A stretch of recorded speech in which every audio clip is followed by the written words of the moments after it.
de 2023. Comunicamos a ausência do desembargador Francisco Bezerra Cavalcante e Darival Primo. Em apreciação, a ata da 30ª sessão ordinária do dia 17/10/2023. Pela aprovação, senhora presidente. Também pela aprovação. Havendo objeção, declaro aprovada a ata.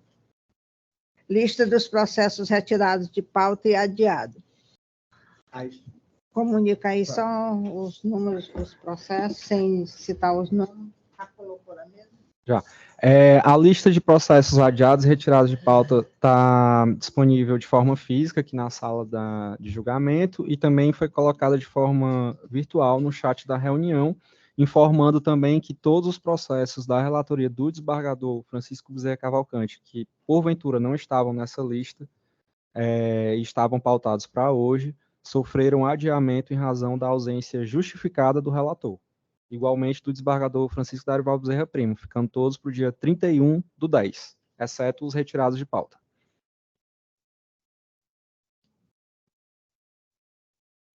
Processos com sustentação oral. Nós não temos preferência, né? Porque é só um que era desembargador Bezerra. 159. Está presencial. 159? Isso. Vamos iniciar com o processo de número 159 da pauta, é um agravo de instrumento, é um processo número 062-9622, dígito 67 de 2022, o agravante é José Olimar Carneiro Filho,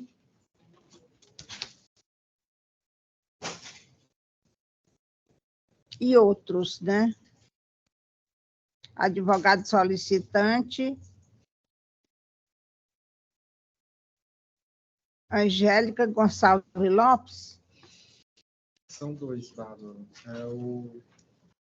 A doutora Angélica. Agravado Tarcísio Magalhães Carneiro, advogado solicitante Pedro Saboia Martins. Relator, desembargador Evandro Nogueira Lima Filho. Ambas as partes solicitadas. Mesa para julgamento, senhora presidente. Então, quem é o apelante? Doutora Angélica, agravante. Agravante. Então, é ela quem faz primeiro. Doutora, dispensa a leitura do relatório? Dispensa? Então, tem a palavra pelo prazo regimental. Excelências, bom dia. Excelentíssimo desembargador presidente, Maria do Livramento, excelentíssimo desembargador relator, doutor Evandro, excelentíssimo desembargador doutor Durval, a todos os presentes, representantes da Defensoria, o Ministério Público, bom dia. Hoje estamos aqui para tratar de um recurso um pedido de liminar de remoção de Tarcísio Magalhães Carneiro do encargo de inventariante do espólio de Maria Ilame Carneiro de Aquino, que foi indeferido pelo juízo de primeiro grau. Inicialmente, excelências, deixo consignado que o nosso pedido nesse processo sempre foi transparência e legalidade. Há anos que nós pedimos transparência e legalidade. E em 2021, inicialmente, após muitas discussões, houve a interposição dessa remoção de inventariante. Quero deixar também registrado que 14 dos 17 herdeiros estão pleiteando a remoção do inventariante Tarcísio Magalhães Carneiro. É uma situação que nós nunca esperamos de fato vivenciar. No pedido de remoção de inventariante, inicialmente foram alegados que o inventariante utilizou os poderes do encargo que lhe foi atribuído pela Justiça para obter benefícios para si, nomeando-se para o cargo de diretor executivo e majorando honorários das empresas em que o espólio era acionista. Com isso, durante anos, ele conseguiu oferir lucros na margem de 5 milhões de reais, de forma legal, utilizando os poderes de inventariante. Utilizando também os poderes de inventariante, contrário às decisões do STJ, ele alterou o Estatuto Social da Companhia Industrial de Óleos do Nordeste para obter benefícios para si e demais diretores, o que é proibido pela Lei de Sociedades Anônimas. Ele utilizou os poderes de inventariante para deliberar em assembleia pela aprovação das próprias contas, o que é proibido pela Lei de Sociedade Anônima e é tipificado como crime no Código Penal. Enquanto inventariante, a função dele era fiscalizar as empresas, e ele atuou como diretor. E como diretor, ele vendeu todos os imóveis da Companhia Agroindustrial do Caju, em Beberibe. Estamos falando de mais de 30 imóveis, fazendas rentáveis, que foram vendidas por valores ínfimos. Excelências, enquanto inventariante, a função dele era fiscalizar e impedir esses atos, e, no mínimo, teria que comunicar ao juízo sucessório, porque naquele momento, com aquelas vendas, com o leilão relâmpago, foi extinto o objeto social de uma das empresas, que o espólio é o acionista majoritário. Durante o inventário, ele simplesmente não adotou medidas básicas para resguardar o direito de meação da dona Ilame sobre as ações da Companhia Industrial de Óleos do Nordeste. Um testamento passou por cima de todos, inclusive da própria lei. A interpretação do testamento, os herdeiros não aceitaram, mas o juízo entendia que quem poderia falar era só o inventariante. E o inventariante era o inventariante dos dois inventários, e com total conflito de interesses. E sem ouvir nenhum herdeiro, passou por cima da lei e da vontade das partes, e foi homologado uma partilha no primeiro inventário de Jaime Tomás de Aquino, totalmente prejudicial ao espólio. Após tudo isso, os herdeiros tentaram, pelo menos, resgatar o patrimônio, o que tivesse no inventário. E então chegamos na seguinte situação. Um ano depois, observamos o caos. Pedimos a documentação das empresas que ficaram com o espólio, a documentação sumiu, a documentação foi suprimida. Foi necessário noticiar os fatos nas delegacias competentes. Até hoje, as documentações das empresas não apareceram. Hoje, o inventariante está na condição de réu por crimes contra o próprio espólio. Hoje, o inventariante é réu por apropriação indébitas dos bens dos espólios de Jaime Tomás de Aquino e Maria Ilame Carneiro de Aquino. Ele é indiciado também em outro inquérito por apropriação indébita dos bens da sociedade anônima e por supressão de documentos. Ele está sendo investigado em outros inquéritos. Em Beberibe, que a situação é gravíssima, houve inclusive uma busca e apreensão de documentos pela completa ausência de transparência. Quando chegou nessa fase de noticiarmos, o que nós verificamos foi absurdo. Em dezenas de imóveis rurais, não existem informações nos autos até hoje. Excelências, em um inventário que foi estimado pela Cefaz, mais de 300 milhões, isso porque não verificou, obviamente, o patrimônio que tinha no exterior, não existe uma matrícula atualizada. Não existe um CCIR, que é o Certificado de Cadastro de Imóvel Rural, que é obrigatório pelo CNJ. Em 7 anos não foi adotado nenhuma providência básica. Matrículas foram omitidas. Os imóveis do espólio estão na mão de terceiros. É uma situação que a gente não sabe nem mais o que fazer. Tenta-se alertar o tamanho da gravidade. E o que nós pedimos é muito simples. É só um basta.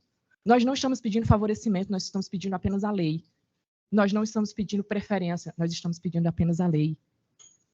Nós estamos tentando impedir o caos. O inventariante adota um procedimento completamente irregular pela lei. E o que nós podemos fazer? Se for seguir ao pé da letra, nada, porque quem tem que impedir é o próprio inventariante na frente das empresas, na condição de inventariante, sendo que ele também é o diretor. Ele executa, ele julga as próprias contas e ele faz tudo o que quer sem nem poder ter nenhuma resistência. O que nós estamos pedindo, excelências, é transparência, é lei, é aplicação da lei, é impedir o caos. Anular é muito mais difícil do que impedir.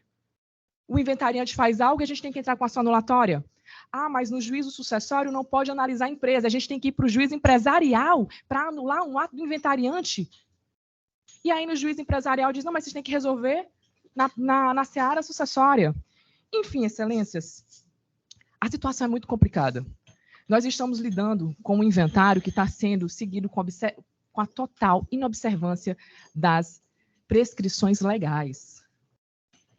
Para se ter noção, a imobiliária que está com o inventário na gestão dos bens, do espólio dos imóveis desde o início, ela informou que não tem um laudo de vistoria, um laudo de nenhum imóvel, seja rural, seja urbano. Não tem nada. Os herdeiros pedem para ter acesso aos imóveis e eles não têm autorização. Olha a gravidade. Os herdeiros não têm autorização para acessar os imóveis. Jaime Tomás de Aquino foi considerado o rei do caju. Não apareceu castanha nesse inventário, não apareceu caju. E quando apareceu, excelências, recente, um depósito de R$25 mil. Na prestação de contas de um ano que saiu recente, R$190 mil, excelências. Eu estou falando de mais de 20 mil hectares. R$200 mil seria equivalente a 60 hectares, porque um dos adquirentes declarou na delegacia que em 60 hectares ele conseguiu colher 20 mil quilos de castanha. E tem o pendúculo que vai para suco. É um caos e uma certeza de impunidade, porque não basta a gente alegar, ele continua a fazer. E continua, e continua. E aí a gente vai para os órgãos e cada órgão encaminha para outro local. A gente vai na delegacia, a delegacia diz, não, aqui a gente não tem estrutura para isso. Nós somos na defraudações. Não, isso aí tem que ser em cada município. Nós somos no Pio Nono, nós somos em Parambu, nós somos em Beberibe, nós somos na lavagem de dinheiro, nós somos no Ministério Público. Quantas vezes somos no Ministério Público? Nós somos no Ministério Público Federal, nós somos na Polícia Federal.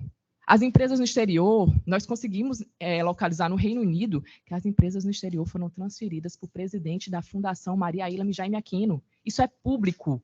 E existe um site do Reino Unido e que há transferência. A Seal Trading, hoje, que era da Cione, está no nome, sob a responsabilidade de José Carlos Santos Rocha. E só quem pode fazer algo, impedir isso, é inventariante. Excelência, nós não estamos aqui para pedir nenhum favorecimento. A lei nos basta, seja ela qual for. A interpretação da lei, pelo menos que nos dê transparência, que nos possibilite impedir o caos, que nos possibilite que no futuro exista patrimônio. Hoje, um espólio que tem dezenas de imóveis rurais, só tem 3 funcionários em Guaramiranga. O espólio está na mão de terceiros. Terceiros estão milionários. O genro do inventariante é milionário. E antes, ele era vendedor. Eu não vou nem citar todos, porque assim, é uma situação tão complicada, excelências, que a gente se coloca até em situação de risco. E o que a gente pede é só para parar isso. A gente não está pedindo aqui mais nada. É hora de simplesmente dar um basta. É hora do Estado, e do Estado como um todo, dar um basta. Nós vamos nas instituições e parece que dizem, gente, como impedir tudo isso? Quem pode impedir tudo isso? Nós estamos tentando. São dezenas de atos que nós tentamos impedir. E estamos, infelizmente, sendo atropelados. Eles estão lidando com o fato de que é muito difícil nós anularmos os atos em tempo hábil. O que vai nos gerar no futuro tem uma sentença a dizer que estávamos certos se o patrimônio estiver indo embora. Quem vai responder por isso? Porque ele não vai ter patrimônio para responder por isso. O prejuízo já é muito maior. As 3 empresas que foram recebidas no espólio, a Cicaju veio com 3 milhões de débito só na Receita Federal. A Borborema e a Boreasa passaram anos sem ter receita declarada.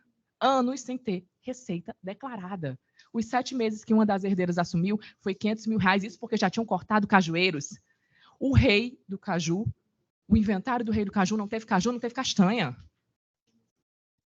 Excelências, é um escândalo. E é um escândalo que a gente não consegue parar. Estamos pedindo às instituições que olhem e que confiram os atos de legalidade. A situação é tão complicada que as criações bovinas sumiram. Jaime Aquino também, como qualquer proprietário rural, tinham muitas criações bovinas e a justificativa que teve no inventário é que era utilizada para consumo de trabalhador. Excelência, pelo amor de Deus, milhões em cabeça de gado não foram comidas por trabalhadores. Com todo respeito, não foram consumidas por trabalhadores. Estamos numa situação, eu não vou dizer só de indignação e consternação, mas de pedir ao judiciário só uma atenção. Nós sabemos a dificuldade que é para o judiciário com a quantidade de ações, nós sabemos a dificuldade da terceira vara de sucessões, que passou mais de um ano sem um juiz titular. Nós entendemos a dificuldade, entendemos também, no futuro, a impossibilidade de anular tudo isso. Como é que vamos anular dezenas de atos? Estamos fazendo com pouco que temos condições. Enquanto isso, o inventariante tem milhões na mão, podendo fazer como quiser. podendo contratar os profissionais que quiser e não adota medidas básicas. Excelências, sendo repetitiva, e peço até desculpa por isso, mas não é possível que com todas essas irregularidades, eu estou falando das irregularidades mais básicas, desde a ausência de matrículas no inventário de mais de 300 milhões, a ausência de cadastro de imóvel rural, a ausência de fichas da DAGRE, a ausência de regularidades de documentos que são básicos no inventário extrajudicial, que dirá no inventário judicial. O CNJ determina isso. Não sou eu que estou exigindo de nenhum ato, até porque eu não posso exigir nada. Mas o Conselho Nacional de Justiça tem uma resolução que determina isso. Nem isso foi feito. O georreferenciamento dos imóveis rurais, que é obrigatório por lei. Em 7 anos, o espólio de Jaime Aquino, que Maria era Meira, gastou 6 milhões. É uma caixa preta. Botaram só um relatório de despesa, não apresentaram nenhum contrato ou documento efetivo para justificar como é que se gastou 6 milhões de reais e não adotaram uma providência básica que a lei determina, e que inclusive já passaram os prazos, para georreferenciamento dos imóveis rurais. E os imóveis rurais, excelências, estão na mão de terceiros. Todo mundo está ficando rico, menos os herdeiros. Os donos do patrimônio estão sendo diariamente lesados. E só queremos uma coisa, parar isso.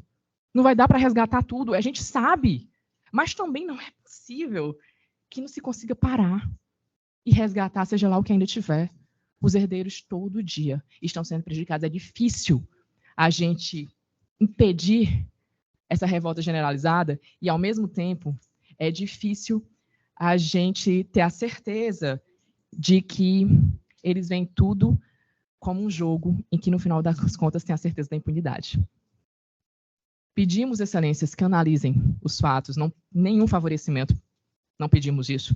Pedimos que vejam que 14 dos 17 herdeiros pediram a nomeação de José Olimar Carneiro Filho para tentar parar e resgatar, seja lá o que ainda existir, ou o que for possível, do patrimônio. E ainda existe muito patrimônio. Hoje existe, amanhã nós não sabemos. Pedimos apenas, excelência, a estrita legalidade. O que for justiça, o que for lei, o que for transparência, nos cabe. Mais do que isso, nós não temos nada a pedir. Obrigada.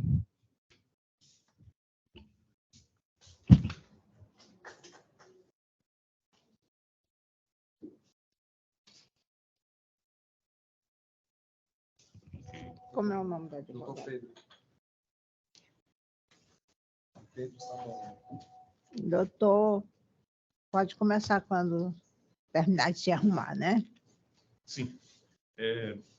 Primeiramente, eu desejo o meu bom dia a Vossa Excelência, senhora desembargadora presidente, desembargador relator, desembargador Durval, que compõe aqui a Câmara.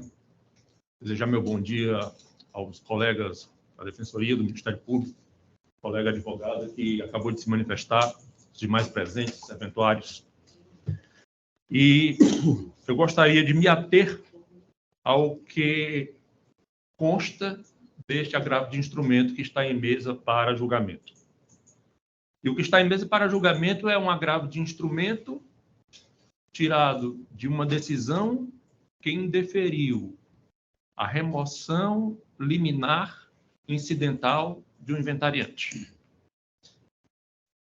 Ouvi atentamente a sustentação oral da colega que me antecedeu, mas sou capaz de dizer que, depois de ter analisado detidamente os autos deste agravo de instrumento aqui, a grande parte, a maior parte, talvez mais de 90% do que foi dito, não está debatido nesses autos.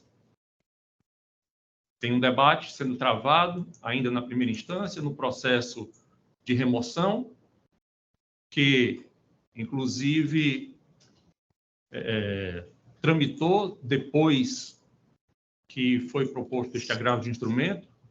Lá no processo de remoção, foi realizada a audiência de instrução, foi encerrada a instrução, foram apresentados memoriais de razões finais. A qualquer momento, a juíza de primeira instância é capaz de julgar o incidente de remoção com base em todos os elementos de prova colhidos naquela primeira instância. Então, dizendo que vou me ater ao que consta dos autos deste agravo de instrumento, eu desejo relembrar que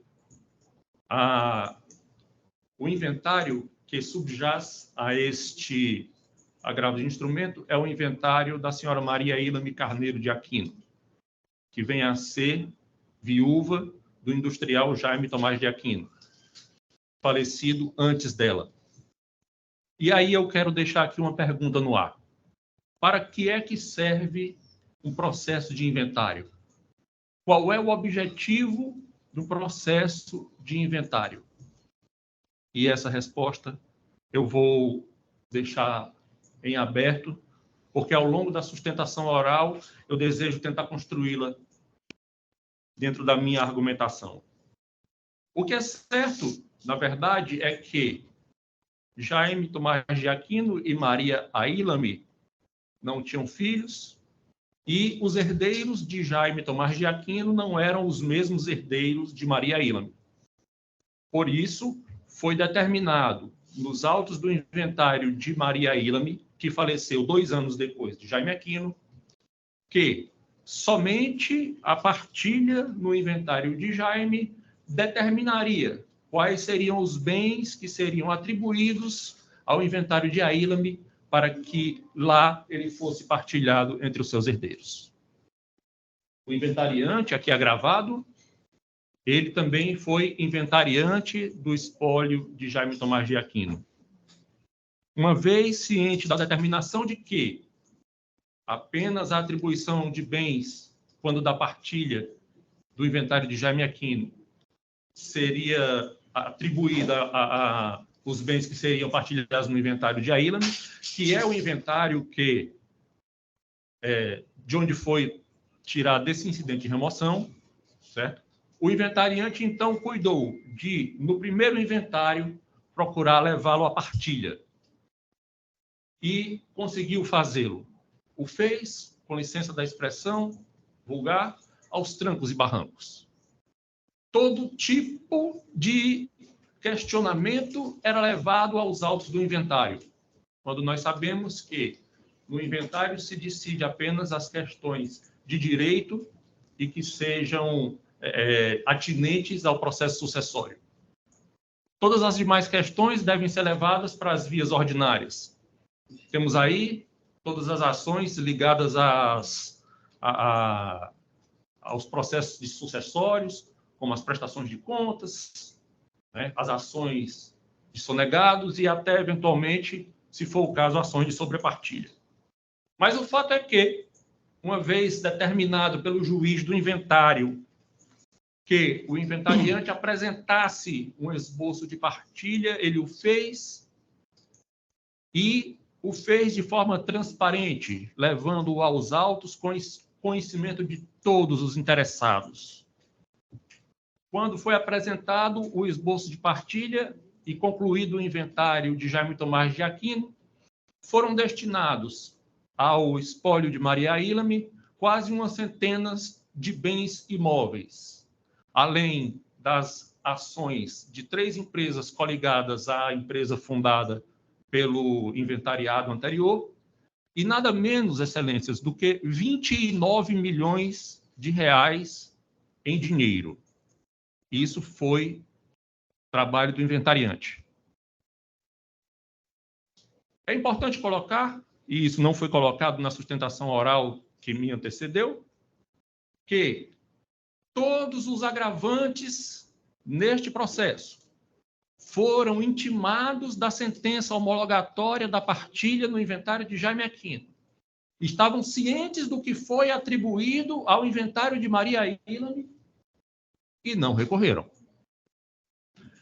A sentença homologatória da partilha de Jaime Aquino passou pelo crivo da Procuradoria Fiscal do Estado e passou pelo crivo do Ministério Público Estadual, porque lá, no inventário de Jaime, havia como herdeira uma fundação que ele constituiu em testamento.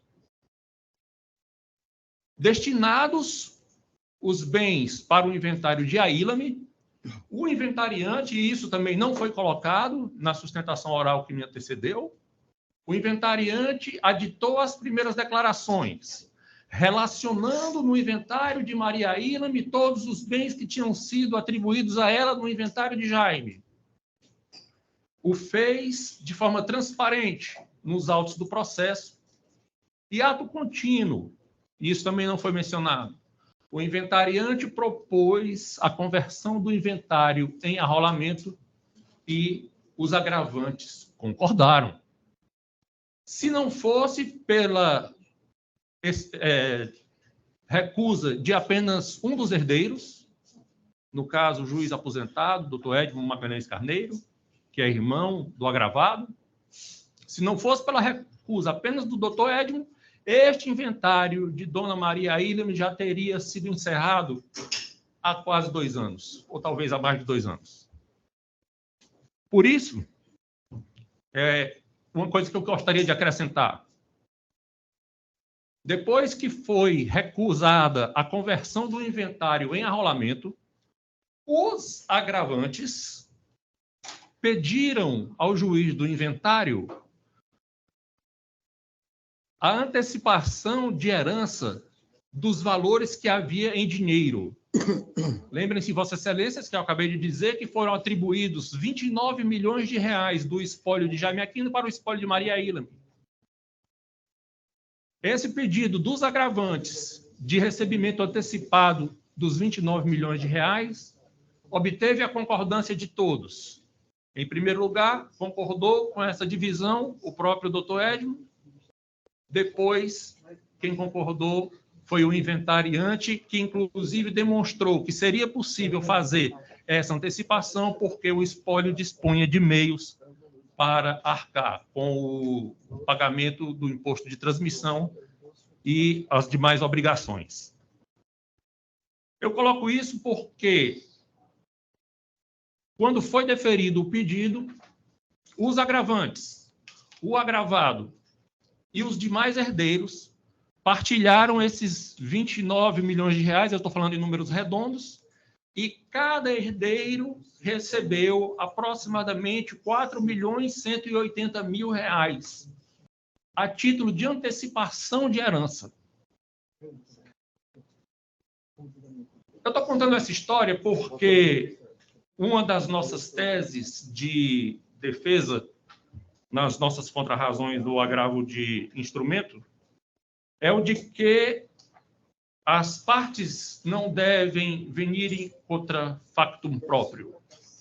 Ou seja, enquanto havia confluência de interesses, os agravantes não recorreram da sentença que homologou a partilha no inventário de Jaime, os agravantes concordaram com a conversão do inventário de Ailame em arrolamento, os agravantes tomaram a iniciativa de pedir a divisão antecipada de 29 milhões de reais, cada herdeiro por cabeça e outros herdeiros por representação, recebeu antecipadamente 4.180.000, mas, em contrapartida, entraram com este agravo de instrumento querendo remover o inventariante da inventariança. E agora, para prosseguir na nossa sustentação oral, eu quero dizer que, além dos bens que foram atribuídos ao inventário de Maria Ilame, quando da conclusão do inventário de Jaime, a diligência do inventariante fez com que viesse para o inventário de Ailame, além do que foi atribuído, mais 3 empresas. Uma delas foi citada aqui. As outras 2 não foram. As outras 2 empresas que não foram citadas pela colega que me antecedeu, as 2 empresas eram proprietárias de 2 fazendas no interior do estado do Piauí, e essas 2 fazendas foram vendidas agora no mês de junho de 2023 por nada menos do que 25 milhões de reais. E o contrato de compra e venda, acreditem, foi assinado não só por uma das agravantes, que é presidente de uma dessas empresas, como também pela sua representação judicial. Portanto, o inventariante não presta quando não faz uma gestão transparente dos bens, mas quando ele traz para o inventário da irmã um patrimônio milionário para além do que foi atribuído, aí nessa hora há confluência de interesses e os herdeiros assinam em conjunto um contrato de compra e venda. Para concluir, eu gostaria de citar uma passagem de uma ementa de um acórdão da lavra do desembargador José Ricardo, que foi citado nas nossas contrarrazões, e nessa passagem o desembargador José Ricardo foi muito feliz ao dizer o seguinte, e é muito parecido com o que acontece aqui neste agravo de instrumento. Depreende-se dos autos descontentamento do herdeiro agravante em relação à condução da inventariança, o que é comum em ações de inventário, nas quais haja flagrante dissenso entre os interessados. Contudo, o mero descontentamento não é apto a ocasionar a destituição da função em questão. Há que se ressaltar que a remoção do inventariante é medida excepcional a ser tomada apenas quando é evidente o enquadramento do caso em uma das hipóteses previstas para tanto, e estas hipóteses estão no artigo 622 do CPC. Essa decisão, relatada pelo desembargador José Ricardo, é o agravo de instrumento 063-7483, dígito 75 de 2020, a decisão é recente, é de novembro de 2021.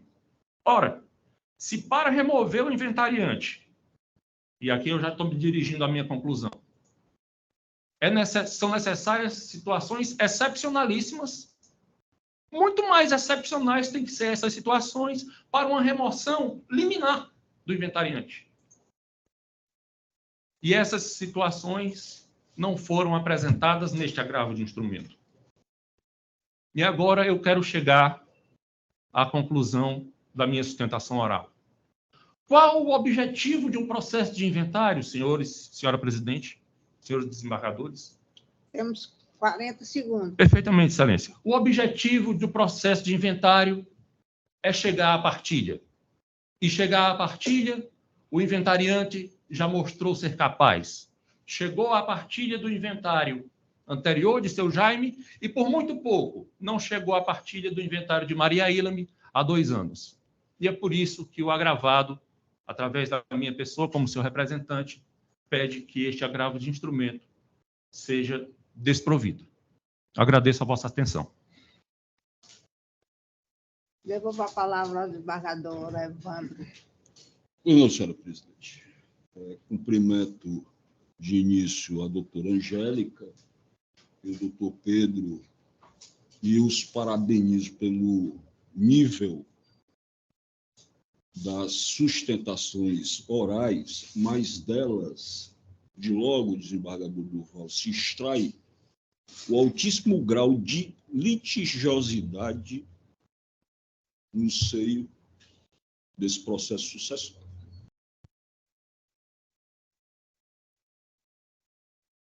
Como dito, trata uma remoção liminar do cargo de inventariante, né? Em data antecedente, já visualizando essa litigiosidade, e para que esse processo, como é comum no judiciário, se eternize, considerando o montante nele discutido, ao receber um agravo de instrumento impetrado pelo agravado, determinei a instrução do processo. Trouxe a advogada, a doutora Angélica, fatos novos que somente ontem visualizei no processo originário, que sequer foi ainda analisado pelo acórdão. Se juntou muitos processos, ou muitos documentos. Há sérias acusações, sim. Indiciamento, sim. não avaliadas pelo juízo natural.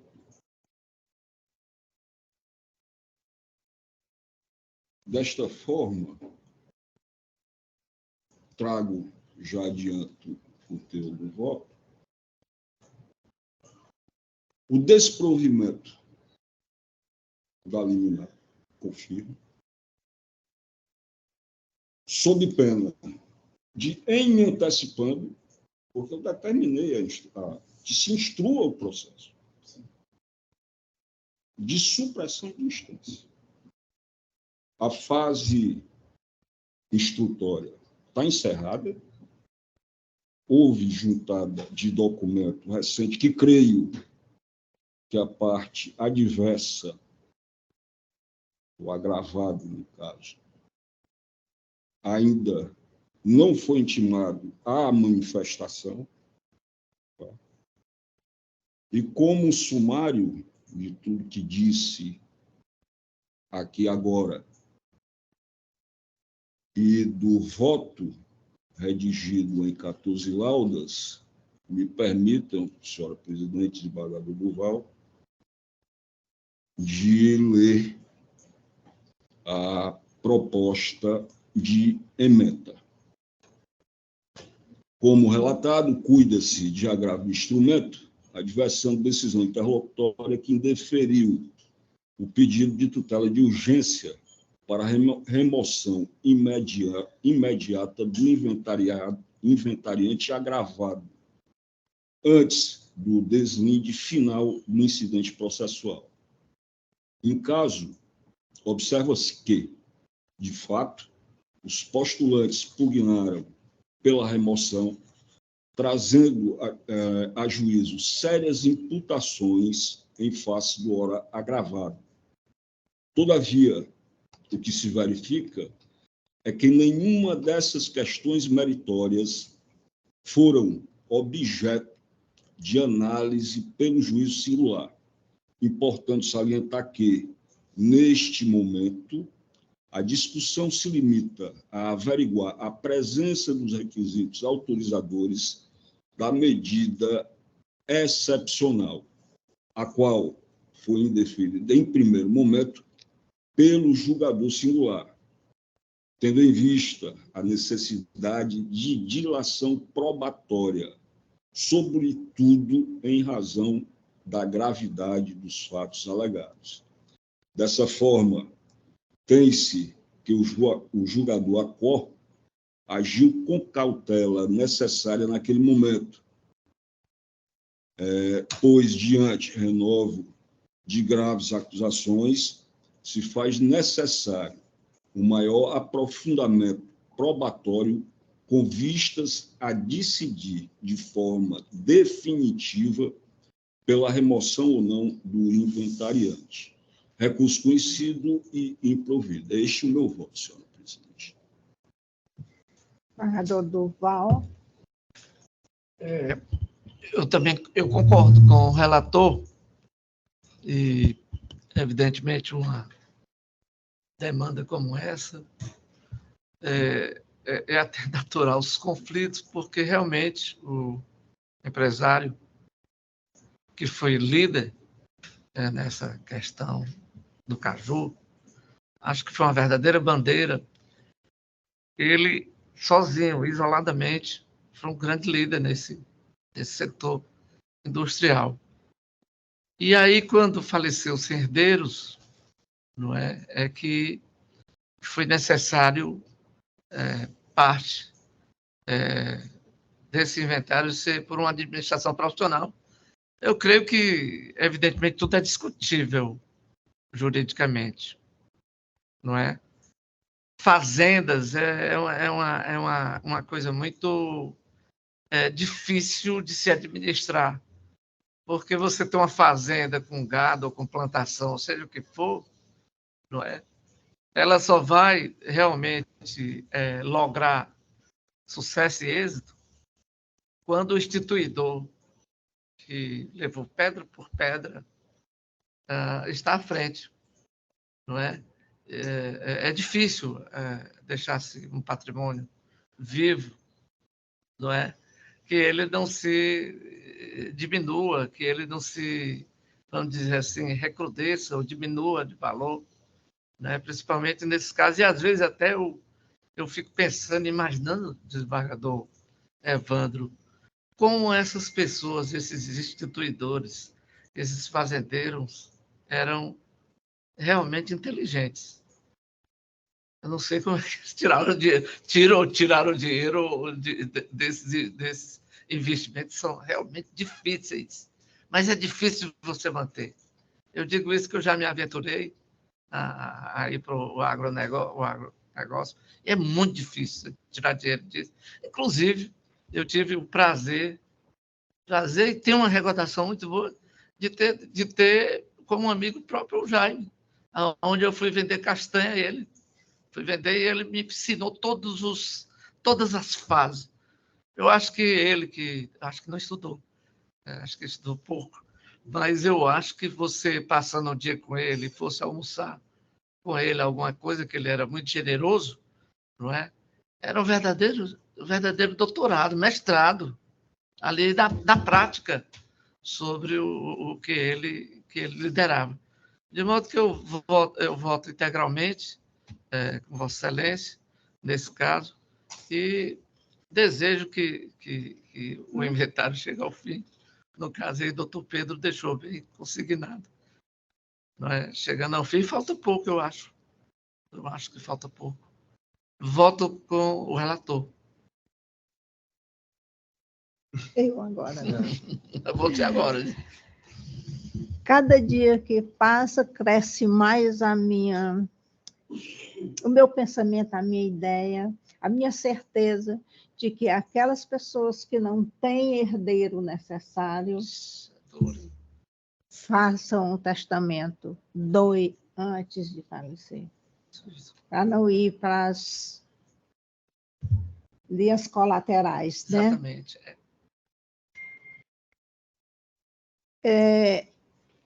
As duas sustentações foram brilhantes. Nada a reprovar. Eu lamento muito se tratar de um agravo de instrumento, que é tão limitado. Nós não podemos sair de dentro daquele despacho quando o relator disse que nada do que foi dito aqui foi aprovado ou foi julgado ainda, foi decidido no primeiro grau, e que nós temos que decidir nos termos do artigo, né, para uma remoção. Eu tenho que acompanhar o relator, mas lamentando, sabendo que deve existir uma análise mais profunda do caso, porque a gente não pode julgar com ilegalidade, né? A gente tem que obedecer cegamente aqui o artigo que trata da remoção. Mas eu espero que venham outros e outros recursos para a gente apreciar, né? Então, proclamando o resultado, o recurso foi conhecido e provido. Vamos para o número 90, desembargador Evandro. 170. Está presente? Não. 179. A apelação cível 085-4226, dígito 86 de 2014.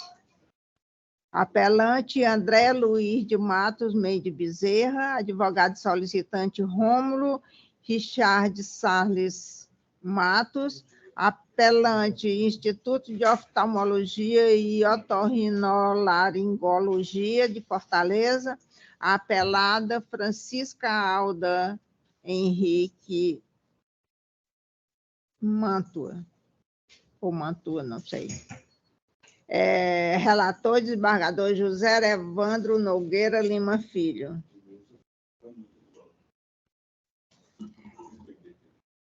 Foi o advogado da parte apelante, Dr. Rômulo Richard. O apelante é o André Luiz de Matos Mendes Bezerra. O advogado está presente? Sim, excelência. Bom dia. Doutor, o senhor dispensa a leitura do relatório? Dispenso. Então, faço uso da palavra pelo prazo regimental. Obrigado. Bom dia a todos, notadamente os julgadores dessa colenda Câmara de Direito Privado. É o médico?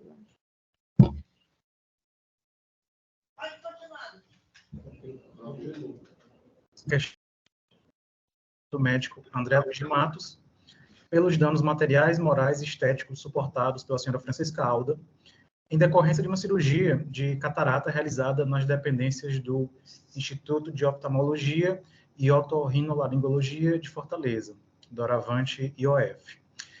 Cirurgia essa que teria culminado em endoftalmitite, uma inflamação, e, consequentemente, na cegueira total do olho esquerdo.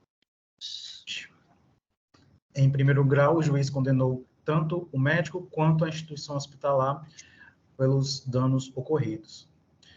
Pois bem, julgadores, é fato que a apelada realizou uma cirurgia de catarata, que essa cirurgia foi realizada pelo médico André Luiz de Matos, e que essa cirurgia foi realizada nas dependências do IOF. Também é fato que, após a cirurgia, a apelada perdeu a visão do olho operado. Não obstante, o resultado não é subjetivamente imputável ao médico. Isso porque a conduta do médico André Luiz de Matos não excedeu os limites dos riscos permitidos pelo direito vigente.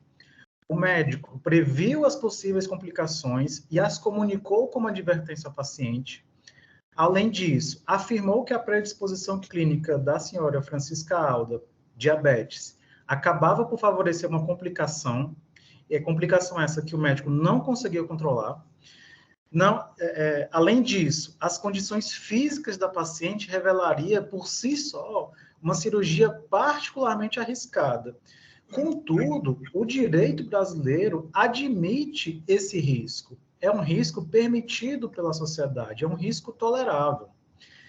O que ocorreu foi uma predisposição clínica da paciente agravada pela interrupção prematura e deliberada da senhora Francisca Alda em seguir com o tratamento pós-operatório.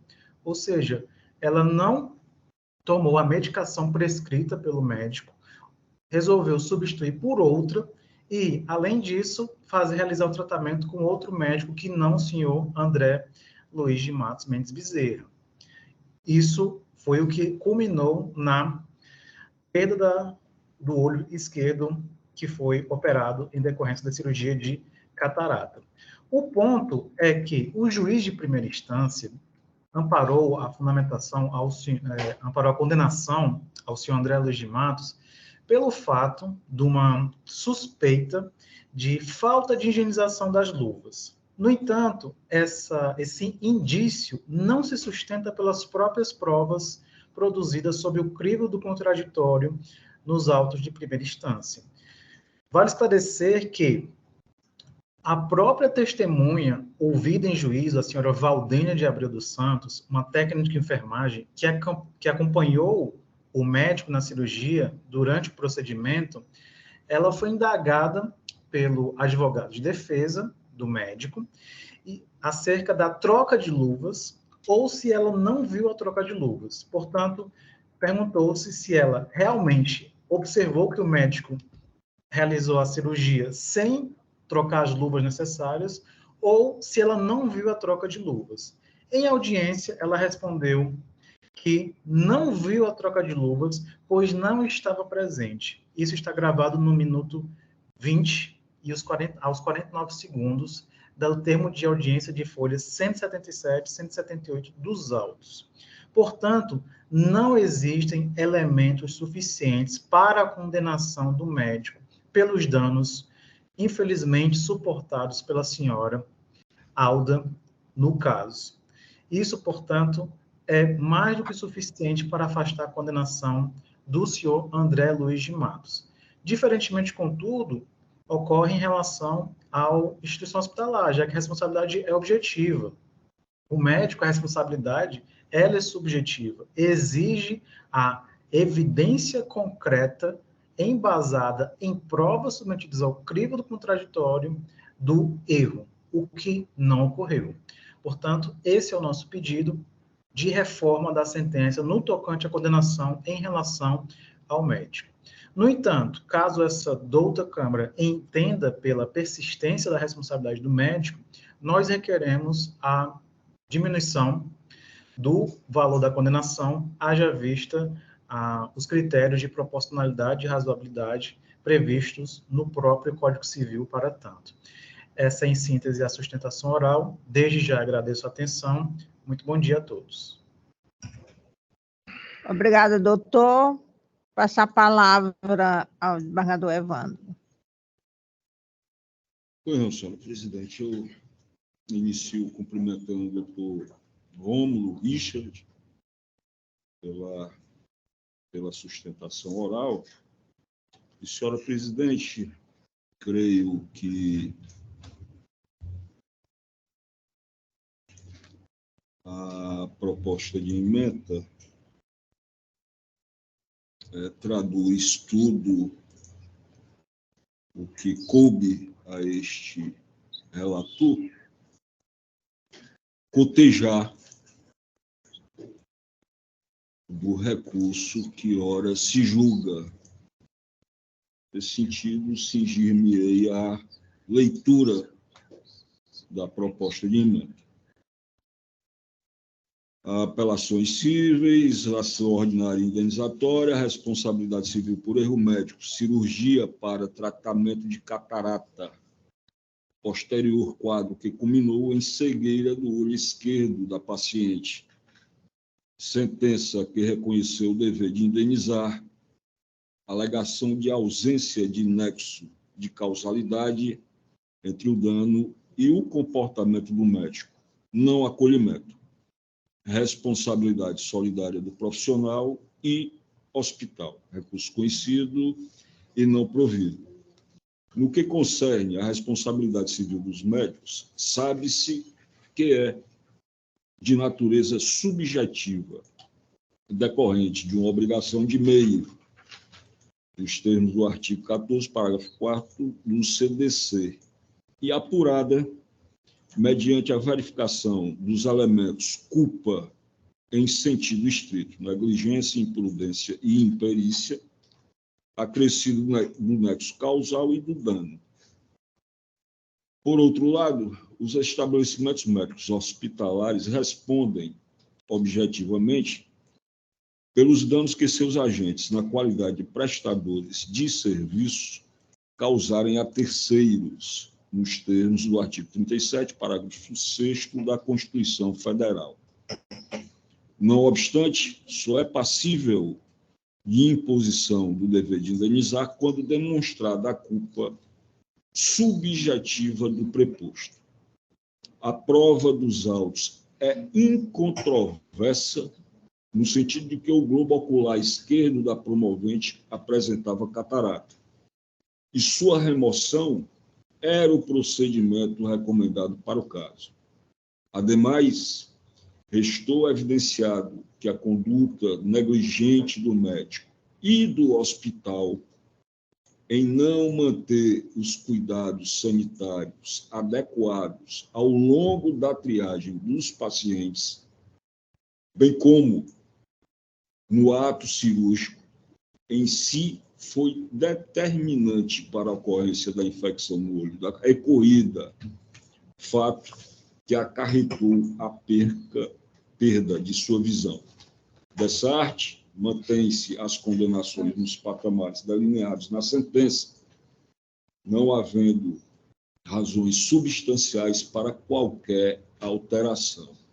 Aqui faço apenas uma observação, senhora presidente, desembargador Durval. Esse processo, de há muito eu venho examinando, talvez foi por sermos, desembargadora Livramento, oriundos de juizados especiais, isso não nos era, a matéria não nos era estranha. Não é? E tive cuidado de analisar a prova, de ouvir os depoimentos pessoais, de tudo que foi apanhado durante essa fase. É impossível é inegável a falta de higiene que, ao meu ver, acarretou esse dano à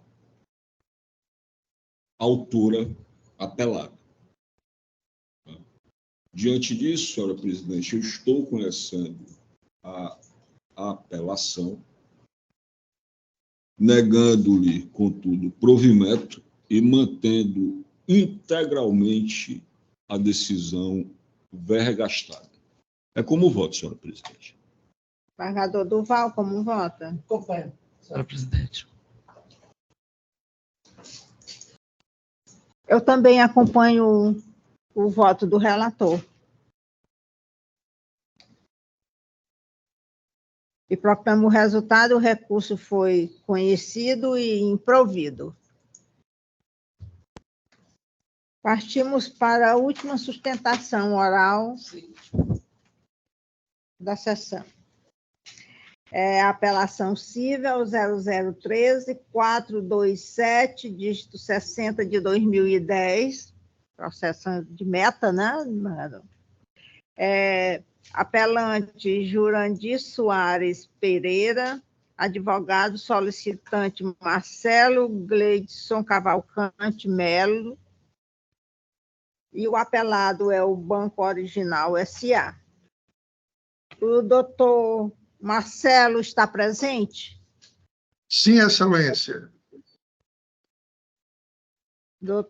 O doutor dispensa a leitura do relatório? Dispenso, Excelência. O senhor defende o apelante, né? O apelante. O recurso foi conhecido e provido? O doutor dispensa a sustentação? Sim, Excelência. Diante disso, eu Então, eu dispenso. devolvo a palavra ao desembargador Evandro. Perfeito. Cumprimento o doutor Marcelo Cavalcante. Senhora presidente, é fato, é matéria também Corriqueira, né? bastante corriqueira neste órgão fracionário, razão pela qual eu vou me limitar ao julgamento, à leitura do frontispício da proposta de voto. Ação declaratória de inexistência de débito, cumulado com indenização por danos morais, alegação de existência de fraude, julgamento antecipado, violação dos princípios da ampla defesa, contraditório e devido processo legal, sentença de improcedência da ação, nulidade, imprescindibilidade da produção probatória para aferir a autenticidade da assinatura aposta no contrato. Tema repetitivo 1061 do STJ. Erro improcedendo, precedente do TJCE, sentença anulada, recurso conhecido e provido. É o voto, senhora presidente. Embargador Durval. Sigo o relator, senhora presidente. Eu também acompanhei o relator e proclamo o resultado. O recurso, por unanimidade, foi conhecido e provido. Excelências, gostaria apenas de saudar todos e todas que estão participando, na pessoa do doutor Evandro Nogueira, e agradecer pela atenção sempre dispensada à defesa por esta douta Câmara. Muito obrigado, bom dia e bom trabalho. Obrigada, doutor. Bom dia. Agora nós vamos confirmar nossos votos, né? Pois não, senhora presidente. Embargador Durval. Confirmo. Os votos proferidos nos Confirmo processos da e relatoria quero do embargador Durval. transformação e os meus, né? definitiva. Eu também A senhora se equivocou. A senhora falou votos do desembargador Durval. Seriam os meus. Evandro e Livramento. Sim. Certo. Eu também confirmo meus votos proferidos nos processos da relatoria do desembargador Evandro e desembargador Durval, com exceção do número 5 da pauta, que, desembargador, devido a essa ausência aqui, eu não tive tempo para examinar todos, né? Aí, esse aqui é um pouquinho mais complicado, o número 5 é 0006149, dígito 10, O senhor está julgando o recurso conhecido e parcialmente provido.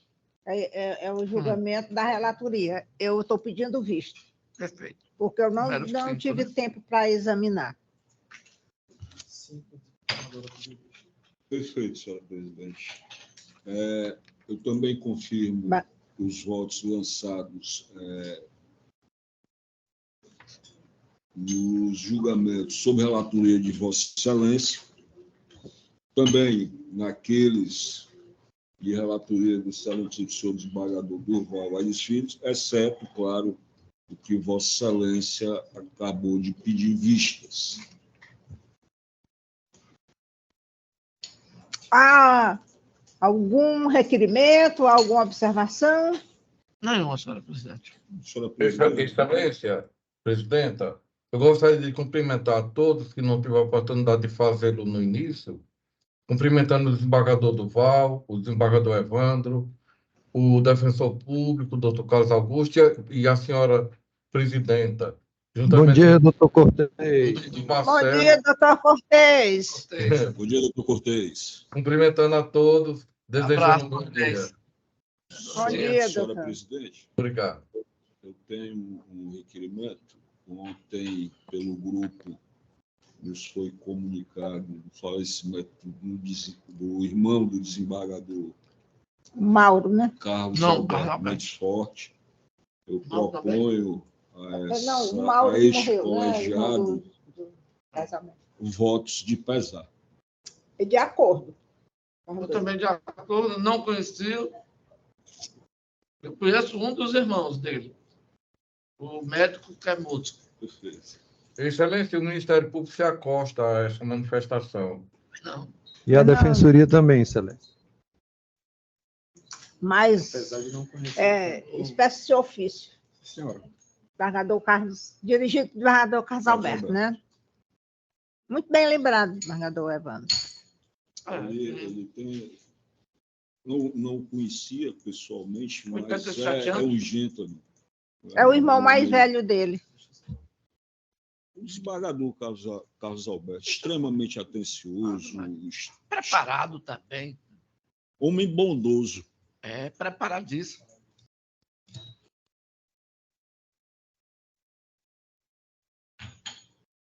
O Carlos foi uma grande conquista nossa, que veio da classe dos advogados. Ele é muito preparado. Na área, então, de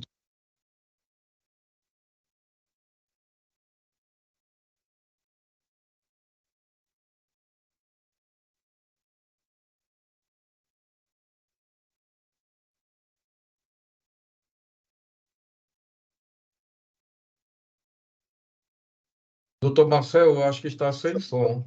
Isso pelo irmão, não é? Nosso colega. Doutor Cortez, a desembargadora está só vendo aqui uma situação para poder encerrar a sessão, viu? Só um minutinho. Muito obrigado. Aqui que o número 4 tem Também, relação com o número 5. peça Então, nos eu dois. peço visto do Perfeito, número tá 4 bom, tá. também, viu? Anotado, marido, bom dia, tudo bem? anotado aqui. Nosso almoço, juiz, viu? Mais alguma observação? Nenhuma, senhora presidente. Não, Já presidente. está terminando, Saúde para o não é? Bezerra, né? Sim, voto de Mas, saúde para o Bezerra, que a minha expectativa é que ele deixe de trabalhar, que o Bezerra trabalhou. Conheço o Bezerra a vida toda. Sempre foi daquele jeito. Trabalhador, quando não era no processo, estava nas comarcas, era ajeitando fora, era inaugurando lugares do Poder Judiciário, uma figura trabalhadora, assim, incessantemente. Bezerra. Eu estou de acordo. De acordo. De acordo. O Ministério Público também formula esses votos de pronto restabelecimento. Quanto ao Darival, que conclua o bom trabalho que ele iniciou no O lado da desembargador Darival infância e está adolescência. acompanhando o CNJ Sim, hoje, sim, né? Que é uma sumidade também desse lado. Então, Conhecimento. Nada mais havendo, declaro encerrada a sessão. Agradecendo também o Ágape, que Vossa Excelência nos deferiu um bolo bem gostosinho.